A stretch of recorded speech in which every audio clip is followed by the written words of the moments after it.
आज प्रातःकाल कई किसान साथियों के कुछ जिज्ञासाएं सामने आईं और उनमें विशेष रूप से सभी ने इस बात को कहा कि समझना, सीखना और करना तीनों अलग-अलग कैसे हैं, इसको थोड़ा स्पष्ट करने की जरूरत है। तो मैं आज इसी संदर्भ में आपसे चर्चा करूंगा।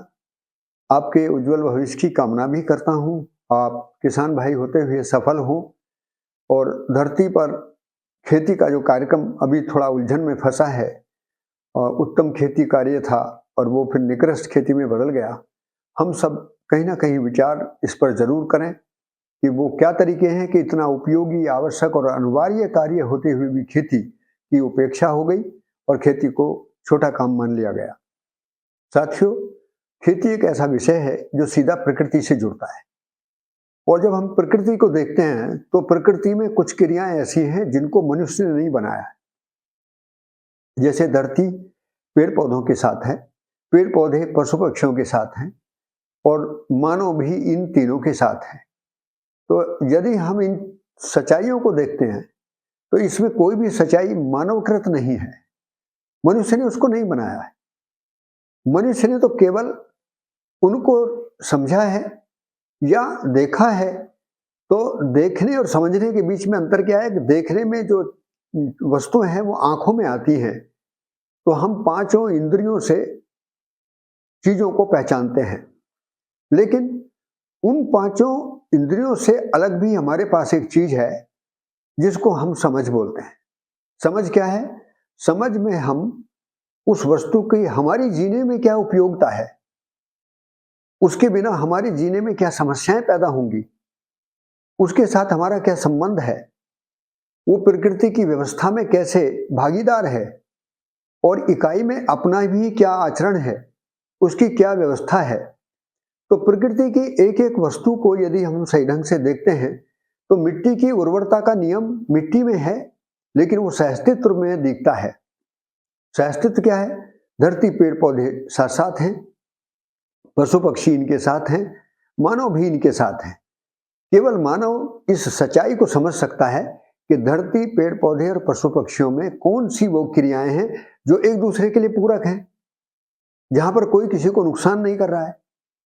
तो ऐसे नियम, ऐसे सिद्धांत जो अनवरत रूप से हमेशा हमेशा एक जैसे बने रहते हैं और प्रकृति की व्यवस्था में उसी से उर्वरता बनी रहती है, उसे कीड़े बीमारियों का नियंत्रण रहता है, उसी में खरपतवारों की अपनी भूमिका रहती है, उसी में पानी का संरक्षण भी है, उसी में जुताई, सिंचाई, खाद, बीज, दवाई के जो भी आपने मेहनत की है वो सब उसी के अंदर है।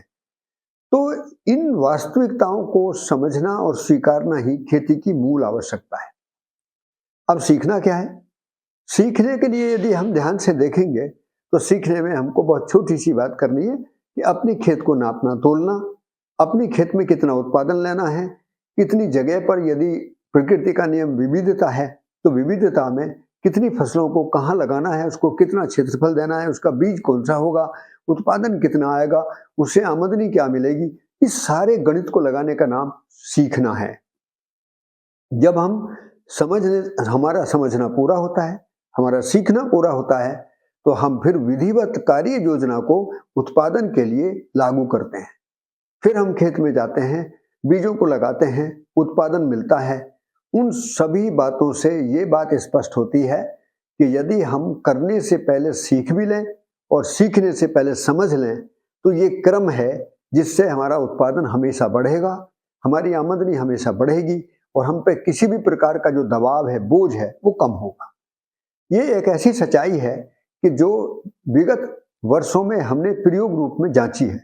तो हम इसको बहुत विधिवत तरीके से आपके सामने इसलिए प्रस्तुत कर रहे हैं कि आप बहुत ही बारीकी से प्रकृति के सिद्धांतों को समझने के आधार पर खेती में पूरकता का सिद्धांत क्या है, कैसे है, खेती में विविधता का सिद्धांत कैसे काम करता है, खेती में उत्पादन का घनत्व कैसे काम करता है और खेती में नैसर्गिकता, मात्रा, इकोलॉजी कैसे काम करती है, दूरी, समय, श्रम, बीज और पशुओं के वंश की क्या परंपराएं हैं। इन सब चीजों को यदि आप खेती में ध्यान देंगे तो आप निश्चित रूप से सफल होंगे। मेरी आपको बहुत बहुत शुभकामना है, क्योंकि समझना, सीखना और करना तीनों ही एक व्यवसायिक स्वावलंबन का आधार है। यही आत्मनिर्भरता का स्वरूप है। सभी को मंगल कामना। कोई जिज्ञासा आपके मन में उभरती है तो आप बार बार सवाल करें, हम आपके साथ हैं, हमेशा आपके साथ हैं। नमस्कार।